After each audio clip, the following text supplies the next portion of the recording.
Hello students, आप सभी का स्वागत है सक्सेस इंक पर। तो जैसे कि आप लोग पीडीएफ देख ही रहे होंगे, आप सभी के लिए एक गुड न्यूज़ है कि अभी हाल ही में आईबीपीएस ने अपना आरआरबी का नोटिफिकेशन जारी किया है, जो कि आपका ऑफिसर स्केल 1, 2 एंड 3 और साथ साथ ऑफिस असिस्टेंट की पोस्ट के लिए भी है। ठीक है, तो चलिए इसके बारे में थोड़ा सा समझते हैं।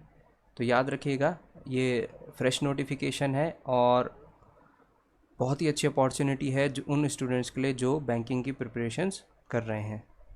ठीक है बेटा, तो चलिए इसके बारे में थोड़ा सा समझते हैं। आप आईबीपीएस की वेबसाइट पर जाके इस नोटिफिकेशन को डाउनलोड कर सकते हैं। ठीक है, तो यहाँ पे देखेंगे कि सबसे पहले आपके पास है जो इम्पोर्टेंट पॉइंट्स हैं उनको देख लेते हैं। ये आपके सारे के सारे आरआरबीज़ हैं, उनके स्टेट के अकॉर्डिंग है। ठीक है, तो जो भी आपका स्टेट है आप उसके अकॉर्डिंगली भर सकते हैं।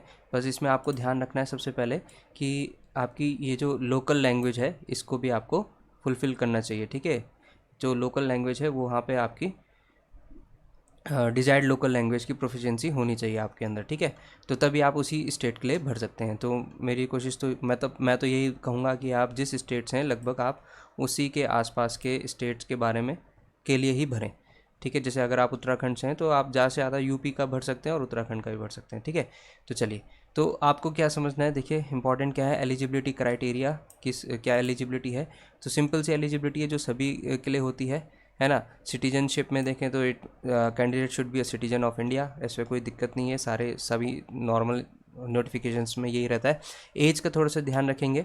अब स्केल 3 और स्केल 2 तो आपके लिए है नहीं, जो ग्रेजुएशन कर रहे हैं बच्चे, आपके लिए जो मेन पोजीशंस हैं वो है officer scale 1 which is also known as assistant manager.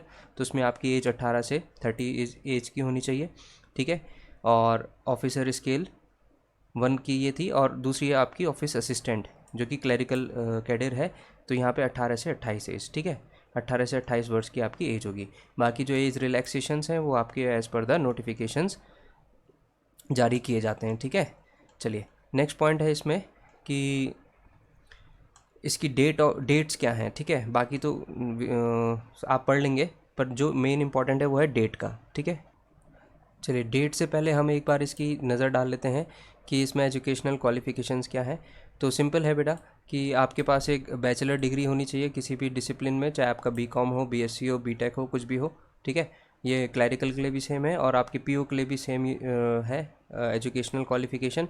यहाँ पे आपके पास क्या होनी चाहिए, एक डिग्री होनी चाहिए बस। ठीक है, बैचलर्स डिग्री होनी चाहिए। ठीक है, बाद में इसके बाद जो ये स्केल 2 और स्केल 3 है, ये आप बेसिकली यहाँ पे एक्सपीरियंस मांगा जाता है, तो ये आपके लिए नहीं होगा, ये उनके लिए होगा जो ऑलरेडी ही बैंकिंग प्रोफेशंस में काम कर रहे हैं। ठीक है, चलिए नेक्स्ट है फ़ीस। जो ऑनलाइन पेमेंट की जो फ़ीस है वो है आपकी 8 जून 2021 से लेकर 28/6/2021 तक। ठीक है, तो आपको इसके बीच में फॉर्म भर देना है अपना।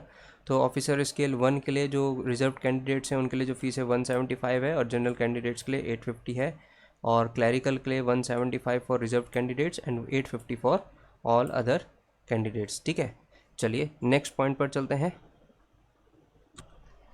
देखिए नेक्स्ट है आपका ऑनलाइन एग्ज़ाम का स्ट्रक्चर। ठीक है, तो ये जो एग्ज़ाम्स होता है बेटा ऑनलाइन कंडक्ट किया जाता है। ठीक है, तो सबसे पहले हम क्लैरिकल की बात करते हैं, मल्टीपर्पज़ ऑफिस असिस्टेंट जिस पोस्ट को कहा जा रहा है। ठीक है, तो यहाँ पे है रीजनिंग और मैथमेटिक्स। तो यहाँ पे उन स्टूडेंट्स के लिए थोड़ा सा ये अच्छा एग्ज़ामिनेशन हो जाता है जिनकी इंग्लिश थोड़ा सा वीक हो, क्योंकि यहाँ पे आपके पास लैंग्वेज का टेस्ट नहीं रहेगा। एक पेपर आपका रीजनिंग का है और दूसरा आपका मैथमेटिक्स का है। ठीक है, मीडियम ऑफ एग्ज़ाम में यहाँ पे स्टार इसलिए दे रखा है क्योंकि हिंदी इंग्लिश दोनों में रहेगा, और 40 नंबर के 40 क्वेश्चंस होंगे जिसके मैक्सिमम मार्क्स भी 40-40 होंगे। टोटल टाइम आपको जो मिलेगा वो 45 मिनट्स का होगा। कंपोजिट टाइम है, सेक्शनल टाइम नहीं है, याद रखिएगा। कंपोजिट टाइम है मतलब आपके पास पूरे 45 मिनट्स हैं और आपको 80 क्वेश्चंस को सॉल्व करना है। ठीक है, नेक्स्ट ये प्री का है। ठीक है, this is the structure exam structure of pre exams का है। ठीक है, फिर ऑफिसर स्केल 1 मतलब जो पीओ की पोस्ट है वहाँ पे भी सेम है, रीजनिंग और मैथ्स आएगी, और आपके पास कंपोजिट टाइम 45 मिनट्स का है, टोटल 80 क्वेश्चंस ऑफ 80 मार्क्स।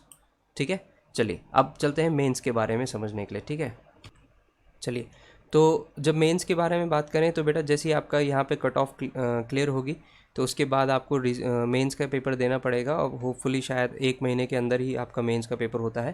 तो यहाँ पे आपके पास अगर हम क्लैरिकल की बात करें तो सबसे पहले रीजनिंग का एक पेपर होगा, 40 क्वेश्चंस होंगे जिसमें, और 50 मार्क्स का होगा। तो यहाँ पे थोड़ा सा ध्यान रखेंगे आप कि मार्क्स की वेटेज भी यहाँ पे क्वेश्चंस को दी गई है, ठीक है। तो इस तरीके से अपनी प्रिपरेशन कीजिएगा, ठीक है। तो 40 क्वेश्चन है 50 मार्क्स के, तो ज़्यादा वेटेज है। उसके बाद आपका एक कंप्यूटर नॉलेज का पेपर होता है which has 40 questions of 20 marks, याद रखिएगा, वेटेज का भी ध्यान रखेंगे।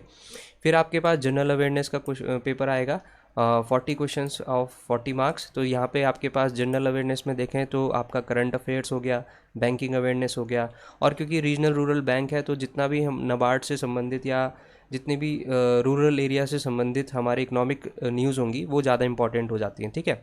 इसके बाद आपके पास लैंग्वेज का पेपर है, तो यहाँ पे आपके पास ऑप्शन मिलता है, तो जो इंग्लिश में स्टूडेंट्स अपना कंफर्टेबल है वो इंग्लिश में दे सकते हैं पेपर, और हिंदी वाले स्टूडेंट्स हिंदी में दे सकते हैं। तो यहाँ पे आपके पास लैंग्वेज का एक ऑप्शन मिल जाएगा जो आपको फॉर्म भरते समय भी आप उस प्रायोरिटी को रख सकते हैं, ठीक है। और नेक्स्ट है आपके पास न्यूमेरिकल एबिलिटी का पेपर होगा, ठीक है। तो यहाँ पे 40 क्वेश्चंस हैं ऑफ 50 मार्क्स। तो आपको जो तैयारी करनी है बेटा, ऐसा नहीं है कि सिर्फ प्री के पॉइंट ऑफ व्यू से करनी है, आपको प्री प्लस मेंस के दोनों पॉइंट ऑफ व्यू से तैयारी को करना है, ठीक है। क्योंकि अगर आप ऐसे नहीं करोगे तो सिर्फ प्री की तैयारी के बेस पर आपके पास, अगर इन केस आपका प्री का एग्ज़ाम निकल गया तो आपके पास ज़्यादा समय नहीं रहेगा। तो समय को देखते हुए मेंस के लिए आपके पास ज़्यादा समय नहीं रहेगा, तो इसीलिए आप प्री और मेंस की दोनों कलेक्टिव तैयारी लेकर चलिएगा, ठीक है। फिर हम पीओ के मेंस के स्ट्रक्चर पे आते हैं, तो वहाँ पे सेम है, रीजनिंग है आपके पास 40 क्वेश्चंस ऑफ 50 मार्क्स, ठीक है। फिर आपके पास कंप्यूटर नॉलेज है 40 क्वेश्चंस ऑफ 20 मार्क्स। तो याद रखिएगा कंप्यूटर नॉलेज को भी, अब क्योंकि यहाँ पे आपको क्लियर तो सब कुछ ही करना है, ठीक है बेटा। फिर आपके पास जनरल अवेयरनेस सेम होगा, ये बस थोड़ा सा लेवल अच्छा होगा यहाँ पे, 40 क्वेश्चंस ऑफ 40 मार्क्स। इंग्लिश और हिंदी में आप अपनी ऑप्शंस रख सकते हैं, और मैथ्स में भी यहाँ पे आपके पास 40 question out of 40 question will be of 50 marks. तो टोटल आपके पास 200 क्वेश्चंस होंगे आउट ऑफ 200 मार्क्स, और दोनों में मेंस में जो कंपोजिट टाइम है वो है 2 आवर्स का ही यहाँ पर मेन टाइम है, ठीक है। चलिए नेक्स्ट इंपॉर्टेंट बात पर चल नेक्स्ट इंपॉर्टेंट पॉइंट ये है बेटा कि जो इंटरव्यू की जो स्टेज होगी वो सिर्फ आपकी स्केल 1, स्केल 2 और स्केल 3 के लिए होगी। अब स्केल 2 और स्केल 3 के लिए तो आप एलिजिबल नहीं होंगे, क्योंकि अभी आपकी ग्रेजुएशन हुई है, आपके पास कोई एडिशनल एक्सपीरियंस नहीं है। तो इसका ये मान के चलिए कि आपके पास जो पीओ का एग्ज़ाम है स्केल 1, उसी में आपका इंटरव्यू होगा, क्लैरिकल में कोई भी इंटरव्यू नहीं होगा, ठीक है। चलिए, तो जो नेक्स्ट पॉइंट है वो इंटरव्यू के बाद जो है आपका, वो उसको समझते हैं, वो है आपका इम्पॉर्टेंट डेट्स का। चलिए, तो डेट्स के बारे में समझते हैं। यहाँ पे आपको दिख रहा होगा, आई थिंक, यस दिख रहा है, ठीक है। चलिए, तो डेट में देखिए बेटा, इसमें मैं थोड़ा इसको जूम कर लेता हूँ। देखिए, तो जो आपका ऑनलाइन रजिस्ट्रेशन जो शुरू होगा वो 8 जून से है और 28 जून तक चलेगा, ठीक है, 28/6 तक चलेगा। आपकी जो पेमेंट की जो लास्ट डेट है ऑनलाइन वो है आपकी 28 जून। तो 28 जून से पहले आपको इसको भरना ही भरना है, ठीक है। और इसके बाद आपके पास जो ऑनलाइन मेन एग्ज़ाम होगा, जो आपके एडमिट कार्ड होंगे वो अगस्त या जुलाई में आ जाएंगे, ठीक है। अगस्त जुलाई के बीच में आएगा, और ऑनलाइन एग्जामिनेशन आपका होगा अगस्त 2021 में। तो अगस्त का टारगेट मान के चलिए। तो अगर हम आज ही से देखते हैं तो आपके पास जून का पूरा महीना है, जुलाई, जून, जुलाई, ठीक है। अगस्त में आपका तो एग्ज़ाम होना ही है, तो 2 महीने का समय है, तो आप अच्छे से तैयारी कर सकते हैं प्री और मेंस की, ठीक है। तो अगर इसके बाद देखें तो सितंबर में आपका प्री का रिज़ल्ट आएगा, और जो मेंस होगा आपका, क्योंकि ये यहाँ पे मेन सिंगल करके लिखा हुआ है, ठीक है, तो दैट मीन्स एक ही दिन पे होगा, ठीक है। तो ये जो एग्ज़ाम होगा वो होगा आपका सितंबर या अक्टूबर के मंथ में, जैसे जैसे समय आएगा, ठीक है। और इंटरव्यू की बात करें तो इसका इंटरव्यू तो होगा आपका सीधे सीधे, ये मान के चले स्केल 1 का जो इंटरव्यू है वो अक्टूबर में ही होगा, ठीक है, मतलब बहुत ही फास्ट प्रोसेस है। और प्रोविजनल अलॉटमेंट आपको जनवरी 2022 में मिल जाएगा, ठीक है। तो आप एक बार इसको अच्छे से डाउनलोड कर लीजिए, IBPS की वेबसाइट पर जाके उसको देख लीजिए। नेक्स्ट वीडियो में आपको मैं बताऊंगा कि इसको फॉर्म को कैसे भरना है और क्या क्या इसमें आपके पास रिक्वायरमेंट्स होनी चाहिए, ठीक है। So thank you so much and all the best for your banking exams. Thank you.